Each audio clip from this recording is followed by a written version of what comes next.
Ache Willow. Chapter 11. Cavalry on a Dark Horse. Would it be disingenuous of me to wish for the demon again?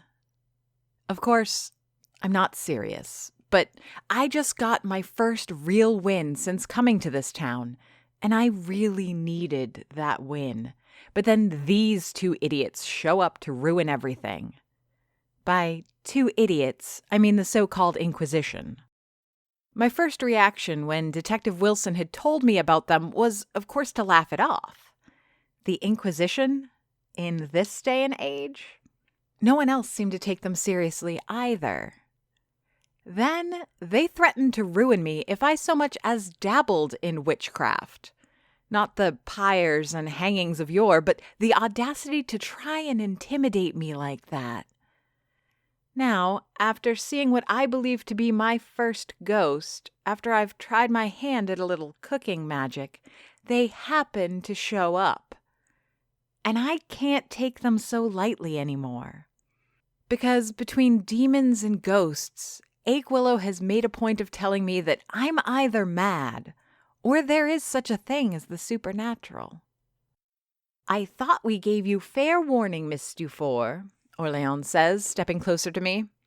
Briefcase in one hand, he scratches Oswald behind the ears as he passes. The enormous dog might as well be a horse next to the Inquisitor's diminutive stature. I'm surprised that the massive canine doesn't offer more resistance to his home being invaded so brazenly. Julia wasn't exaggerating. Oswald is a pushover and worthless as a guard dog. Then again, why would a monster dog feel threatened by this tiny man? Surely, when Alessandria gets closer... Nope. In fact, that oaf just rolls over for a belly rub, which I'm surprised to see the taciturn woman indulge. "Useless," I mutter. "Pardon?" Alessandria asks, standing tall and puffing out her chest. I swear, it's like the woman is looking for something to punch every minute of every day. "You can't come in here."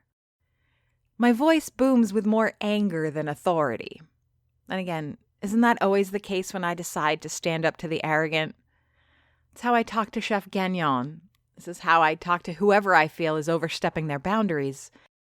I suppose from someone older, it might come off as commanding, but from some girl barely stepping into adulthood, it probably sounds petulant. At least, that's how it feels, judging by Orleans' condescending expression. "My dear girl," he says, voice fit to comfort the grieving, "the Inquisition goes where it pleases." And I guess they do. I'm certainly not going to be the one to stop them. I can call the police, I suppose, but by the time they get here, who knows what will have happened to me? Last time I crossed paths with them, they threatened all sorts of bureaucratic punishment for a crime I didn't even know I could commit. I want to disbelieve the very possibility of their accusation. Me? A witch? Ridiculous. But I've done it, haven't I? I've cast an actual spell.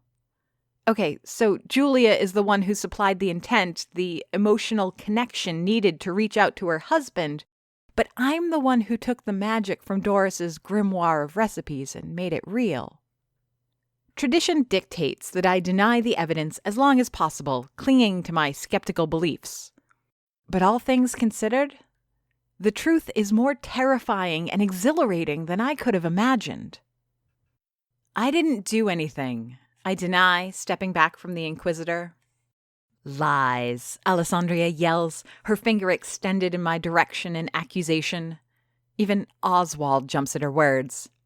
"You've meddled with the dead, branding yourself a necromancer and a diabolist."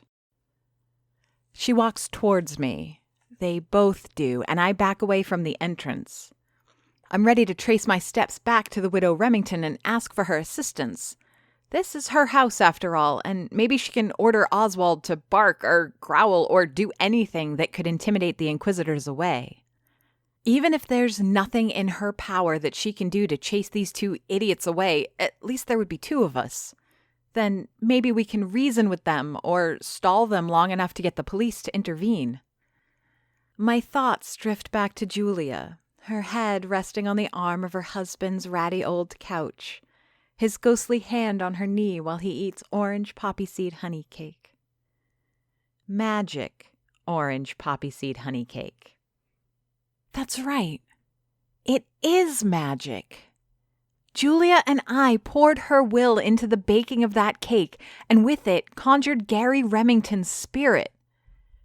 More than anything, my cake brought rest to the grieving and reunited the loving. Maybe that's not as impressive as throwing fireballs or cutting some scantily clad stage assistant in half, but damn it if that's not magic in the purest form. And I'd rather die than let those two zealots in fancy suits disturb that rest. I step forward. Fine, I say, chin high and with barely a tremor in my voice. I did it. It's hard to tell what I expected to happen. The threats levied on me were of a purely bureaucratic and financial nature. Gone is the Inquisition of old with their stoning and burning at the stake. Hangings and drowning, they said, are a thing of the past, replaced by more modern means of punishment. It would be the equivalent of being exiled to the edge of the village, except that I wouldn't need to move to a house in the forest to be cast to the fringes of society. Assuming they really do have the power to bring such consequences to bear. The clicking of hard heels on marble floor echoes through the room in time with Alessandria's feet meeting their shadow. She towers over me, looming with menace. She's like a redwood looking down on a fern, blocking the moonlight from the door and promising to suffocate me with her presence. "Are you sure?" she asks, and Oswald whimpers at her words. Am I? All I did was bake a cake. But through that cake, the dead manifested. It is tempting to point the finger at Julia. She looks the part so much better than I do. I dress like a lazy barista, while I've yet to see her wear anything but black. It's her ghost and her giant empty house. If anyone stands out as a witch. I set my jaw and straighten my spine. I try to find Alessandria's eyes in the silhouette of her face so I can stare her down. I want to project defiance into her before I get struck down by the wrath of the Inquisition. Positive, I respond. Perfect. The word is forced out of Alessandria's mouth like she's evicting it against its will. The fists at her side flex and tighten before releasing with reluctance. She was hoping for a fight, and I denied her the pleasure. Whatever rage is diluted in this woman's blood will have to wait until another day to be released. I hope in the meantime that it burns her. Perfect, Orleans clamors from behind his partner. Stepping around the useless dog, the short inquisitor jogs over to join us, his precious leather briefcase held in front of him like a favored toy. "I'm so glad you've decided to come clean, Miss Dufour," he says, releasing the brass clips to access his documents. "Inquisitorial interrogations can get quite messy." My eyes roll to the back of my head far enough that I think I see myself in the mirror behind me. I'm sure it's as much torture as doing my taxes. They look at each other, a wordless conversation exchanged with their eyes, and Orleans' smile falters. Oh no, he says. Punishments may have evolved with the times, but interrogations, well, much like the human spirit has changed little, so have interrogation techniques. Don't worry, now that you've admitted your wrongs, we can skip all those unpleasant questioning methods and focus on your confession. A wad of saliva gets stuck in my throat as I try to swallow. Is he implying that they still torture people to get answers? What kind of maniacs are these? And here we go. Orleans, like a stage magician, produces yet another stack of legal papers and pulls out a fancy ivory pen. The writing implement has a soft glow in the trickling moonlight, as if emanating its own light in harmony with the moon. So far, I've been much too cavalier in my reaction to these two, treating them like some kind of joke. That was a mistake. In Aquilo, nightmares are real. Ghosts and demons and their more terrifying human counterparts are all real. Here are some release forms for you to go over. We wouldn't need to go through all this if you had signed the warning we issued earlier, but here we are. Then, once you've familiarized yourself with the formalities, you'll have to come with us. Orlean's voice fades away as my patience wanes. I don't care about his stupid paper, and I'm certainly not going anywhere with them. I've made this mistake before, and it took Helen Edna, notary public, to pull me out of that situation. I doubt she'll show up on a white horse to save me this time. For a fleeting moment, I think of using civility again. There's nothing to gain by screaming and kicking. No insult in my arsenal is so cutting that it would incapacitate a pair of zealots. But maybe following the path of least resistance wouldn't be so bad. I'm definitely not going anywhere with them, but if I humor them, maybe I can get a stay of execution, so to speak. I just need to get them off my case long enough to leave town. Once I get back to Montreal, I can put Aquilo, demons, ghosts, and magic cakes behind me forever. But I'm not sure I want to put magic cakes behind me. The only place I'm going is home. I hear the loud crack of knuckles and the shuffling of heels on hard floor. Alessandria's white teeth gleam like gems in the moonlight. Her wish is becoming reality. This is no longer optional, Miss Dufour, Orlean says, uneasy at his partner's hunger for violence. We've given you enough warning and leeway. You are, after all, new to Aquilo, and we owe somewhat of a debt to your great-grandaunt. But at the end of the day, heresy is heresy. I'm not going anywhere with you, I say, as firmly as my wavering resolve can manage. Orlean shifts from one foot to another, clutching his papers like he does his hope that I might cooperate. Meanwhile, Alessandria looks eager to punch a confession out of me. Some traditions do die hard. Please, Miss Dufour, Orlean insists, with more of an edge to his words. The harder you make this on us, the harder we have to be on you. You were so cooperative a moment ago. If my life were a movie, this is where you'd expect my good deeds to pay off somehow. I look towards Oswald as the shadow of Alessandria hides more and more of the moonlight. So far, her attitude hasn't ranged far beyond the limits of taciturn and hostile, but as she's moving in, I register an almost childlike joy in her dark eyes. This would be a perfect time for the huge dog to notice that I helped his master and jump to my defense. Alas, he's far more preoccupied by some of the papers Orlean spills on the marble tiles. The short inquisitor is startled by one of Oswald's barks of delight watching the sheets flitter to the ground, but that's about all the support I can hope for from that corner. I can imagine Gary Remington himself manifesting, his glowing wraith floating forth from a dark corridor behind me. How poetic that the ghost I fed would pay back the favor by scaring off those who oppose all things magical. I'd even settle for Julia herself coming down that corridor, phone in hand with the police on the other end. But life is hardly ever so tidy, and the savior I do get is the one I'd rather not have. Now, why am I not surprised to find you two jokers here? Detective Wilson walks through the threshold stinking of self-awareness. His pace is slow, as if a camera was tracking his steps. Both hands are dug deep into the pockets of his raincoat, and his head is hung low, letting his dark brown hair obscure his features. He only looks up once he's done with his entrance, punctuating his question with a raised eyebrow. If I weren't so angry at and afraid of the two inquisitors, I'd have laughed at how much the detective was basking in his aura of noir. Even his voice has an artificial slur to it, and a toothpick hangs from his lip in lieu of a cigarette. Detective Wilson, Orlean answers with an uncharacteristic bite to his tone. A bit outside your jurisdiction, aren't you?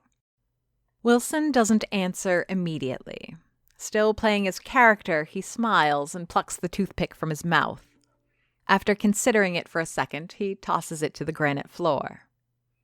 He thinks he looks cool, but I'm just annoyed that someone, probably Julia, is going to have to pick that up. At least I have jurisdiction somewhere, Orléans. Our jurisdiction is wherever sin can be found, Alessandria cuts in, her words blunt where she would rather be using her fists. That, in case you didn't know, extends to all of creation. I'm a good Christian, Wilson counters. I go to church on Sunday, I eat fish on Friday, the whole 9 yards. But I know where the law of men starts and the rule of God begins. Nowhere do I see any room for the rule of clowns. The last word is spat out with a thick coat of contempt. I sense history here that Wilson hadn't confessed to when we first discussed the Inquisition. Hell, I didn't really picture the detective as being so devout. I wonder if I failed to notice because of his character or because it's all part of the act. Souls, detective. Orléans steps between his partner and Wilson, preventing a physical altercation, I'm sure.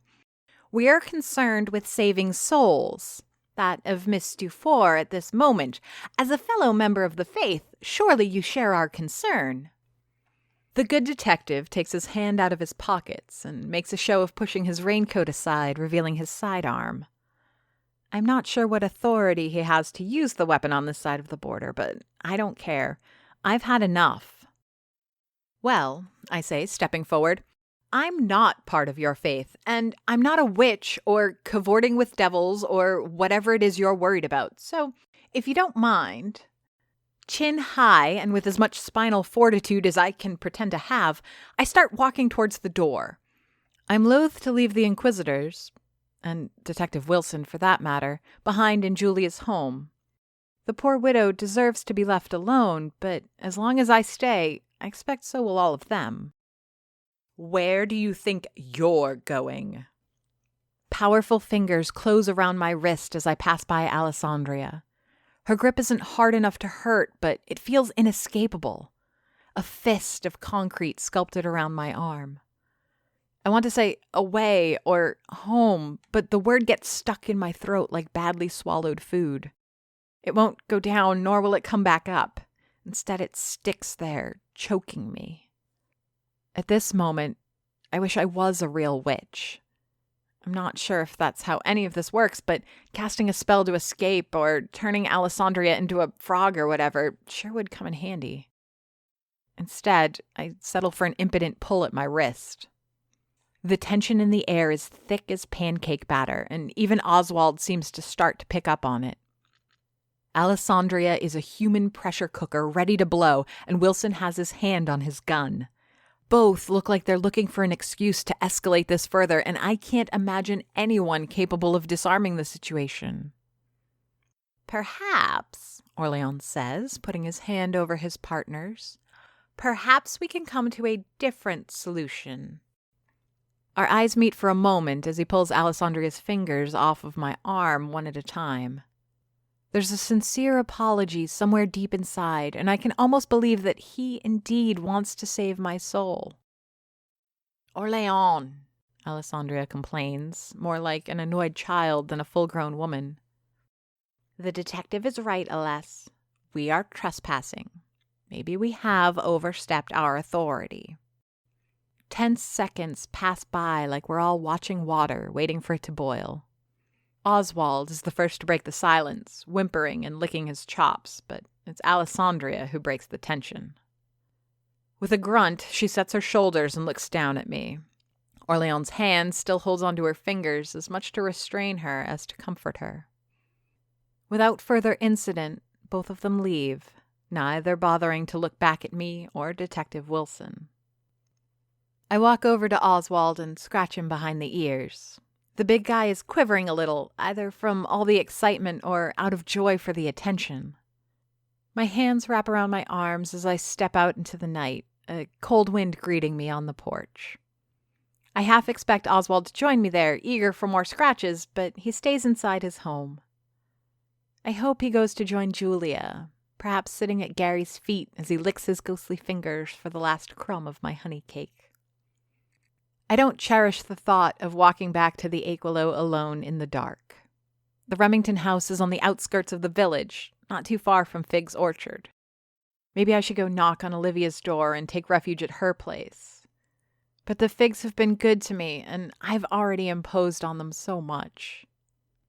I hear myself chuckle when I see Detective Wilson's car in the driveway. At least, I assume it's his car. A beige Chevy Impala that's twice as old as I am. It's exactly the sort of vehicle I would have imagined the detective to drive. Completely on brand for his character. Need a lift? Instead of the harmless giant of a dog, it's the good detective who walks up behind me. As soon as I turn towards him, he leans on the white railing that embraces the Remington house. He looks tired, but a thin smile is stretched over his lower lip. A smile of calm satisfaction. Promise you're not taking me out of the country this time? His chuckle has a heartwarming sincerity, and I can almost forgive his previous offense. Almost. I'd rather not have Helen flay me alive and make a new purse out of my skin. He laughs again, but it's cut short. The humor of repurposed body parts falls flat on me. Yeah, I don't think it's funny either. He lies, responding to my obvious unease. I look back at the front door of the Remington house. Wilson must have closed the door behind him, locking Oswald inside and sealing Julia in with her dead husband. Without a single light on, the whole place looks haunted. And for the first time, I think that's a good thing. Miriam, I think, you did good. Don't let any of these people tell you otherwise. Before I know it, I'm standing on the passenger side of the Impala. The chrome on the door handle picks up the moon in a dazzling aura. My face is distorted in the reflection, and I can see white teeth on my silhouetted features. I'm smiling. Why were you here, detective? The doors unlock, and I step inside the car. It smells of mint chewing gum and stale fast food. The vehicle has none of the creature comforts I'm used to seeing in modern cars. No tactile display or electric adjustable mirrors. No digital odometer or heated seats. The Impala is like everything at Wilson's precinct, a vestige of another time. I told you we were keeping an eye on you, he says, putting the key in the ignition and starting the engine. It's a loud machine, and I'm surprised I didn't hear it arrive when I was in the house. Didn't think it'd be against the Inquisition, though. The car pulls out of the driveway, and I can see a grin of amused disbelief as Wilson leans over to look behind us. Are they dangerous? The question had been bothering me ever since I tossed Orlean and Alessandria out of the cafe. The tall Inquisitor is certainly threatening, but would she really hurt me? Orlean seemed to think so. That's the thing, Wilson says, eyes straying from the road a little too often for my taste. I don't know. No one does. Aside from Doris, no one that ran afoul of them stayed in Aquilo. They just leave? No idea. Everyone the Inquisition sets their sights on vanish from Aquilo. And if we track them down, we find a new address and social security details and everything, but any attempt to actually contact any of them fails. The car suddenly feels cramped, like the air had been sucked out. The smell of sugar and peppermint mingling with old grease and salt pulls up the bile from my stomach. I roll the window down, hoping the air outside is of some help, but I only trade the odor of gum and food for that of manure from a nearby farm. Detective Wilson doesn't seem too invested in his private investigator persona right now, but the description of vanishing residents fits right into his brand. So, it's intimidation? Intimidation, murder, or maybe nothing. We've got zilch to go on, and no actual crimes are committed, so we can only investigate so much before we're told to pack it up. They say that New York is the city that never sleeps, and it does feel that way. And Montreal is kind of like that, too. Except Montreal is a different city from one time of day to the other. Obviously, it's much more alive in the evenings and on weekends, but it never completely slumbers. There's always a heartbeat. If you put your ear to the pavement, even at the coldest time of night, you'll hear it thumping. Montreal shops during the day, eats in the evening, and dances at night. But after that, it takes you into its boudoir for a drink and intimate conversation. That's how Aquilo feels all the time. The strangeness of the citizens feels like the small town has nothing to hide. All its quirks and peculiarities are laid bare for the world to see. Aquilo is always leaning in and telling you its secrets. And all of those secrets hide more secrets. The old LCD clock on the faux wood paneling of the dashboard claims it's 1:35 in the morning. Yet, despite the lack of any nightlife to speak of, there's still a few people wandering about. Cloud worshippers, who look dressed as ghosts, wander the edge of town in a group. They smile and nod as the car passes them, and Wilson answers by rolling his eyes. A group of kids my age are loitering in front of a convenience store, probably gathering snacks and drinks for whatever night they have planned. I say kids, realizing that I'm not any older than they are, but I feel like I'm from a different generation. So much has changed since coming to Aquilo. So many responsibilities have crept up to my shoulders. So much of the world's clothing has been pulled back, revealing a naked skin I never knew was there. I envy those kids. I hope I can be one of them again soon. They're right, though, I say, unable to stand the silence any longer. Who's right? The Inquisition. They're right about me being a heretic, or whatever. Wilson chuckles. I can't tell if he's making fun of me or the way I went about my confession. My words come out so matter-of-fact, my arm leaning on the car door without any hand-wringing, nor my pulling at strands of my hair. I might as well have told him I took one of his pieces of gum from the otherwise empty ashtray. Wilson pulls over into the convenience store parking lot. Red and blue neon lights spill down on us through the windshield, promising cases of beer at unbeatable prices. One of the kids walks by and yells, "Nice car, pig," through the windshield. He and his buddies seem overdressed for the weather, obviously favoring style over comfort. They all have branded hoodies with distressed prints on the front and torn black jeans. The only distinguishing feature between them are their hairstyles and the unique combination of piercings on their face. It reminds me that I used to have a lip ring, but it fell off and I never bothered putting it back on. Isn't this a school night, Jordan? Maybe that would matter if I were still in school, Aaron. Jordan gives Wilson a broad smile, more sincere than their conversation suggested. I guess they know each other. Small towns, I suppose. The kids walk off, their purchases in a gray plastic bag. Chips and drinks from the look of it. What did you do? Wilson finally asks. For the first time, I wonder exactly how much Detective Aaron Wilson knows about the demons and ghosts of his city. Am I about to come off as a woman who stumbled onto the deep mysteries of his hometown? Or am I going to sound like some delusional girl spouting off nonsense? My eyes close and I take a deep breath. It feels like the first time I jumped off the high board at the pool when I was 6. I helped Julia Remington bring back her husband, Gary. It's out and I'm falling. Chlorine-smelling air rushes by me and my heart races. There's no going back, but also there's nothing more to lose. Not bring back completely, I add. Just his ghost, or spirit, or revenant. And not just like with a Ouija board or something. I did it with a cake. A cake and a sigil. And I'm not making any sense to you, am I? Wilson turns his head, tilting it to the left in the process and lifting one eyebrow in apparent confusion. You what? I hit the water. Conjured a ghost. With a cake? Orange poppy seed honey cake. He laughs. Not the cynical laugh of the grizzled private detective in a black and white film from the 40s. It's an honest, guttural laugh where Wilson goes as far as to throw his head back, like Gulliver does. I can't tell if he's laughing with me or at me. I can't tell if I'm swimming to the surface or further down to the bottom. Detective Wilson wipes a tear from his eye and looks at me again, as if discovering me for the first time.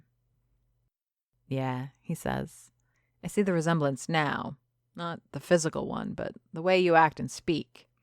I couldn't see it at first, but now it's clear. Doris? Of course it's Doris. She's the benchmark by which everyone has been measuring me since I got to Aquilo. She's why Gulliver and Helen Edna, Notary Public, don't want me to leave. She's why the Inquisition got on my back in the first place. From the painter with the mustache to the white-robed cultists, everyone here expects me to be Doris. Even Julia only came to me because she thought I would know how to do what my great-grand-aunt used to do. But she was right. Yes, Doris, Wilson answers. I've never seen it for myself, and it took me a while, and some very convincing testimony before I took it seriously, but I've always heard that there was something about her cooking. So you've got the gift too? I look down at my feet. I'm still wearing the sneakers I had on when I first came to Aquilo. They're my comfortable shoes, the ones I wear when I know I'm going to be walking a lot or standing for a long time. They're my travel sneakers with the laces tied loose so I don't have to untie them to take them off. I don't know. I don't think so. I followed some instructions she left behind, that's all. Nothing the Inquisition should be harassing me over, anyways. Ah, well. Wilson starts, his eyes moving back to the bright neon sign, his hand drawing circles in the air in a dismissive fashion. You know the drill. It's a slippery slope from conjuring ghosts to summoning demons. Once you've got a taste for witchcraft and heresy, it's hard to go back. He's joking, but it's true. The pleasure of baking Julia's cake and the satisfaction of breaking the code of how to make it was intoxicating. But it's not the power itself or even the wonder of participating in something bigger and stranger than myself that felt like feeding an addiction. It was the pleasure of seeing Julia get her rest. When Gary Remington's ghostly hand reached out to squeeze her knee, I felt a warmth and comfort I hadn't experienced before I fell in love with Trevor. It was a new me reaching out to drink from an older version of myself. When I think of that, I can imagine wanting to do more. If this is what Doris brought to the community, if this is what she experienced while offering her services to people like Julia, then I think I can understand my great-grandaunt just a little better. Detective Wilson, I ask. He's still smiling, the aftershock of honest laughter, but his smile fades when he notices my expression. My brow furrowed and my lips thin. He sees what I'm about to ask him. How did Doris die? Aquilo is written by J.F. Dubow, narrated and produced by me, Amy Frost. If you enjoyed this podcast and would like to hear more, please rate and review us on Apple Podcasts or your preferred podcast platform. You have no idea how much it helps. Questions, comments? Email us at aquilo@gmail.com. Follow us on Facebook, Twitter, and Instagram under the username Aquilo.